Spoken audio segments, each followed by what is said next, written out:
오늘 본문에서 하나님은 에스겔에게 슬픈 노래를 지어서 부르라고 합니다. 저는 에스겔 선지자가 이 선지자들 중에 예술적 감각이 가장 뛰어난 사람이 아닐까 그런 생각을 해봅니다. 하나님이 에스겔 선지자에게는 그냥 말씀을 전하는 것이 아니라 모형을 만들려고 하고 때로는 행동으로 연극 배우처럼 이렇게 행동으로 말씀을 전하라고 하고 오늘 본문에서는 노래까지 부르라고 합니다. 그러니 이 에스겔은 참 예술적으로 다재다능한 사람이 아니었을까 그런 상상을 해봅니다. 그런데 오늘 본문에서 말하는 애가는 장례식에서 부르는 슬픈 노래를 말합니다. 하나님은 다윗 왕조의 임박한 멸망을 애가를 통해서 전하라고 하십니다. 이 애가에는 암사자와 2마리 새끼 사자가 등장합니다. 암사자는 다윗 왕조를 말하고 2마리 새끼 사자는 각각 남유다 왕국의 왕 여호아하스와 여호야긴을 가리킵니다. 이 유다의 역사를 알아야지 이 말씀이 이해가 됩니다. 이 남유다 왕국의 마지막 4왕이 있습니다. 이들이 여호아하스, 여호야김, 여호야긴, 시드기야인데 이 중에 여호야긴을 제외한 3왕은 요시야 왕의 아들들입니다. 요시야 왕은 이스라엘 역사 가운데 마지막으로 종교개혁을 일으킨 선한 왕입니다. 그러나 그의 아들들은 아버지 같지 않았습니다. 여호아하스, 여호야김, 시드기야 모두 악한 왕들이었습니다. 또 이 끝에서 두 번째 왕인 여호야긴도 요시야 왕의 손자인데 마찬가지입니다. 그는 여호야김의 아들인데 이 왕도 아주 악한 왕이었고 결국 에스겔과 함께 바벨론으로 끌려오게 됩니다. 이렇게 남유다는 요시야 왕 이후로 여호아하스 왕부터 점점 몰락하기 시작하는데 오늘 본문은 그 중에서 여호아하스와 여호야긴 이 2왕을 사람을 삼키는 사자라고 합니다. 이는 그들이 하나님의 정의를 무시하고 백성들을 억압했기 때문입니다. 이 애가의 내용을 보면 이 암사자, 어미 사자가 우두머리가 될 만한 한 새끼 사자를 선택해서 키웁니다. 이 사자가 장성하자 이 먹이를 잡는 것을 배워서 사람들을 삼키다가 애굽 땅으로 끌려갑니다. 4절입니다. 이방이 듣고 함정으로 그를 잡아 갈고리로 꿰어 끌고 애굽 땅으로 간지라. 이는 여호아하스 왕이 왕위에 오른 지 3개월 만에 애굽으로 끌려간 사건을 말합니다. 요시야 왕의 아들로서 그가 왕위에 올랐지만 애굽에 의해서 폐위가 됩니다. 그러자 어미 사자가 다른 새끼 사자 하나를 또 골라서 키웁니다. 이 사자도 젊은 사자가 되자 역시 사람들을 삼키고 궁궐을 헐고 성읍들을 회파하고 땅을 황무하게 만들다가 바벨론 왕에게 잡혀 옥에 갇힙니다. 9절입니다. 우리에 넣고 갈고리를 꿰어 끌고 바벨론 왕에게 이르렀나니 그를 옥에 가두어 그 소리가 다시 이스라엘 산에 들리지 아니하게 하려 함이라. 이 2번째 사자는 요아하스 대신 왕이 된 여호야김의 아들 여호야긴입니다. 그도 다른 나라들을 의지하며 백성들을 학대하다가 결국 바벨론으로 끌려갑니다.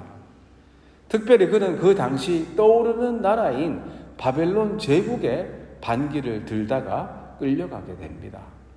이렇게 남유다 왕국은 자신의 운명을 스스로 개척하는 나라가 아니라 이제는 외세에 끌려다니는 나라로 전락하고 맙니다.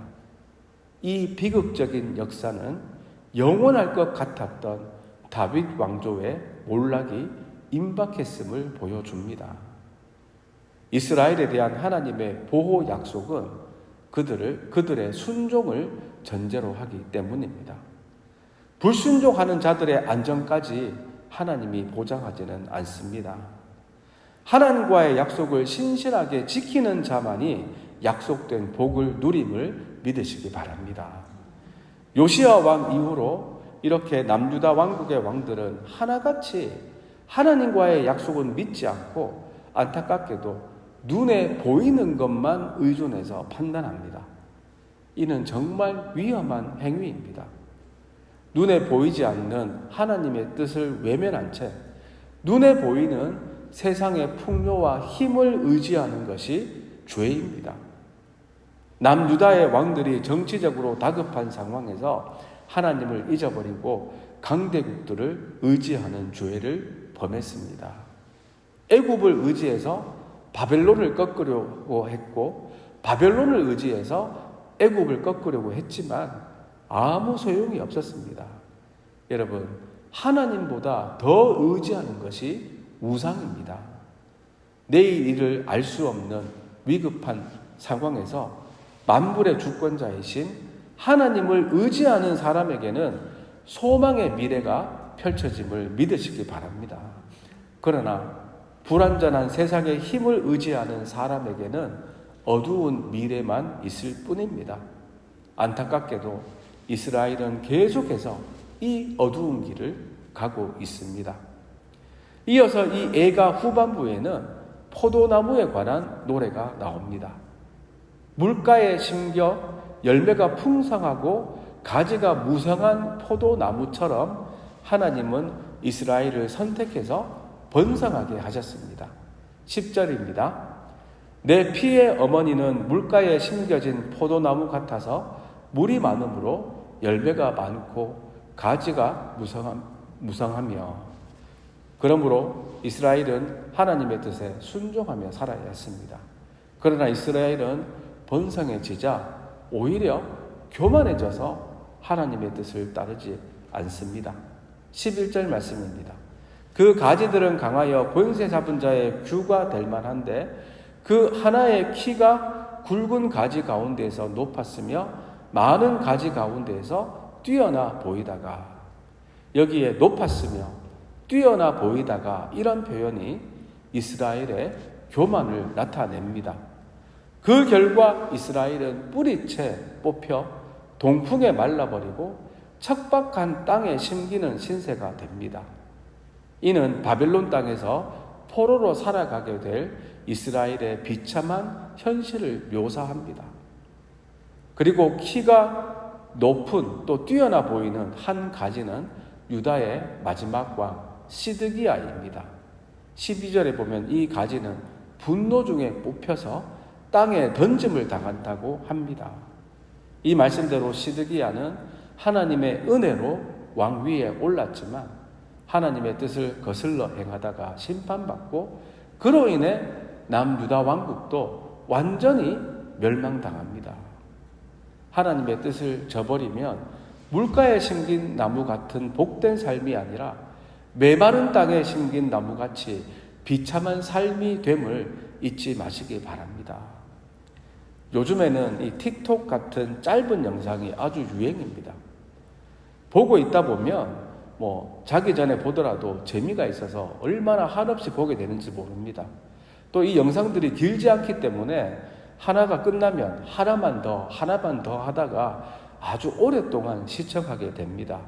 이때 많은 시청자들이 미끄럼틀에서 넘어져서 커다란 웅덩이에 빠지거나 거대한 요가볼에 깔리는 등 사실은 나와 관계없는 사람들의 불운을 보면서 즐깁니다. 그런데 요즘 사람들이 하나님을 이런 식으로 생각하지는 않습니까? 하나님이 저 멀리 하늘 위에서 재미있는 동영상을 보듯 우리의 고통을 보며 즐거워한다고 생각하지는 않습니까? 그러나 시편 34편 18절은 하나님의 성품을 밝히 보여줍니다. 여호와는 마음이 상한 자를 가까이 하시고 충심으로 통회하는 자를 구원하시는도다. 여러분, 이것이 하나님의 본심입니다. 우리 삶 속에 고통이 있다는 것이 하나님이 없다는 증거가 아닙니다. 오히려 고통이 있는 곳에 하나님은 우리와 더 가까이 계십니다. 하나님은 우리가 주님과 더 깊이 연결되도록 때로는 우리 인생에 거대한 파도를 일으키십니다. 때로는 징계와 심판 속에서, 때로는 이해할 수 없는 고난 속에서 우리는 하나님의 임재를 발견하고 주님과 더 깊고 온전히 연결됨을 믿으시기 바랍니다. 이스라엘에게 심판을 내리시는 하나님의 본심도 마찬가지입니다. 하나님은 이들을 심판하시면서 즐거워하고 기뻐하시는 것이 절대 아닙니다. 하나님은 이들이 회개하고 돌아오기 원하는 마음으로, 고난 속에서 더 가까이 계시는 하나님을 발견하기를 원하는 마음으로 그의 사랑하는 백성을 바벨론으로 징계하시는 것입니다. 하나님이 드시는 사랑의 매 때문에 하나님과 멀어지는 것이 아니라 하나님과 더 가까워지는 성도님들이 다 되시기를 간절히 바랍니다. 고난 중에 있더라도 절대 하나님의 본심을 오해하지 마시기 바랍니다. 운전할 때 이 내비게이션, GPS를 따라가다 보면 때로는 내가 생각하는 길보다 돌아가는 길로 안내할 때가 있습니다. 내가 생각하는 길이 분명히 더 빠른 길인데도 다른 길로 둘러서 가라고 할 때가 있습니다. 왜 이렇게 빙 돌아가지 의아해하다가 결국은 내가 생각하는 길로 가다 보면 거기에 큰 공사를 하고 있거나 큰 사고가 난 것을 보게 됩니다. 저도 실제로 이런 경험을 한 적이 있습니다. 그때부터도 저는 웬만하면 GPS가 가라는 대로 가려고 합니다. 마찬가지로 우리가 이해할 수 없는 고난의 길을 가게 될 때가 있습니다. 인생을 정말 삥 둘러서 가야 될 때가 있습니다. 그러나 하나님은 우리를 괴롭히려고 그렇게 하시는 것이 아니라 우리를 더 안전한 길로 인도하심을 믿으시기 바랍니다. 고난은 하나님이 우리를 버리셨다는 증거가 아니라 하나님의 손길이 여전히 우리를 이끌고 있다는 증거임을 믿으시기 바랍니다. 이제 말씀을 맺습니다. 오늘 본문에서 에스겔은 애가를 만들어 부르며 이스라엘의 멸망을 예언합니다. 남유다 왕국의 마지막 왕들이 눈앞에 위기를 만날 때마다 하나님을 의지하지 않고 애굽을 의지하고 바벨론을 의지했기 때문입니다. 하나님을 떠난 자들의 미래는 어둡지만 하나님을 의지하는 자들에게는 언제나 밝은 미래가 있음을 믿으시기 바랍니다. 또한 하나님은 백성을 심판하시면서 결코 즐거워하는 분이 아님을 나누었습니다. 오히려 마음이 상한 자와 함께 하시며 고난 가운데 있는 자를 더 가까이 붙드시고 징계를 통해 다시 주님께로 돌아오도록 하시는 사랑의 하나님이십니다. 어떤 상황에서도 하나님만이 우리의 반석이요 도움이심을 잊지 마시기 바랍니다. 사람의 힘, 세상의 권력, 눈에 보이는 것을 붙드는 것이 아니라 보이지 않으나 영원히 변치 않으시고 전능하신 하나님을 의지해야 합니다. 특별히 우리 인생에 고난의 파도가 몰려올 때 나 혼자 힘들게 그 파도를 이겨내려는 어리석은 인생이 아니라 주님 품에 안기어서 주님과 함께 높이 날아오르는 저와 여러분들이 다 되시기를 주님의 이름으로 축원드립니다. 기도합니다. 하나님 아버지 감사합니다. 이 새벽에 우리에게 말씀을 주시고 하나님의 뜻을 깨닫게 하시니 감사합니다. 남유다 왕국의 마지막 왕들이 눈에 보이는 세상의 힘을 의지하다가 결국 망한 것처럼 우리들도 때로는 눈앞의 이익과 세상의 권력을 붙들고 살아가려고만 합니다. 그러나 오직 하나님만이 우리의 든든한 반석이요 무너지지 않는 피난처임을 고백합니다. 고난이 다가올 때 두려워하지 않게 하시고 징계와 어려움 속에서도 주님이 우리 곁에 더욱 가까이 계심을 믿게 하여 주시옵소서. 우리의 삶이 교만으로 뽑히는 나무가 되지 않게 하시고 겸손히 하나님을 의지하는 무성한 포도나무가 되게 하여 주시옵소서. 우리 마음이 오직 주님께 뿌리 내리게 하시고 세상의 힘이 아니라 하나님의 은혜와 사랑을 의지하여 어떤 상황 속에서도 소망을 잃지 않는 성도들 다 되게 하여 주시옵소서. 오늘도 저희와 함께 하심을 믿사오며 감사드리오며 예수님의 이름으로 기도드리옵나이다. 아멘.